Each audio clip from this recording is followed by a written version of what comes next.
getting louder.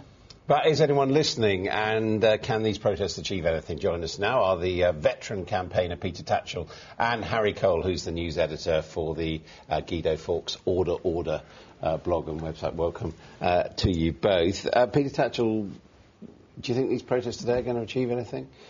Well, I think every protest has a potential to win or lose. But I think we've seen with the Occupy London protests and other protests around the country that those protests against the economic system have put a debate about economic reform on the agenda in the way that all the polite lobbying never succeeded in doing. And when you look back at your protests, I mean, you've been involved in a lot, some for gay rights, some on other political topics. I mean, how do you chalk up your own successes and failures?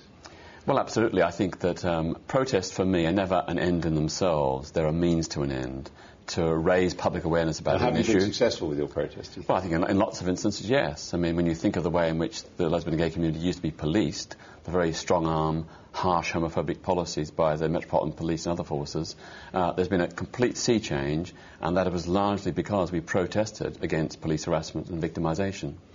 Obviously, protest works. The evidence is there. Look at from America, from this country, and most recently in the Middle East with the Arab Spring and the uprising. But to try and equate anything like that to the sort of process we're seeing here is ridiculous. Because what we have in this country at the moment is, especially today, take the students for example. Last year, I can understand completely why they took the streets. The top-up fees bill was still being discussed in Parliament. They had a clear message, a clear goal. And since then, that message has been kind of blown out the water by various other kind of strands of argument.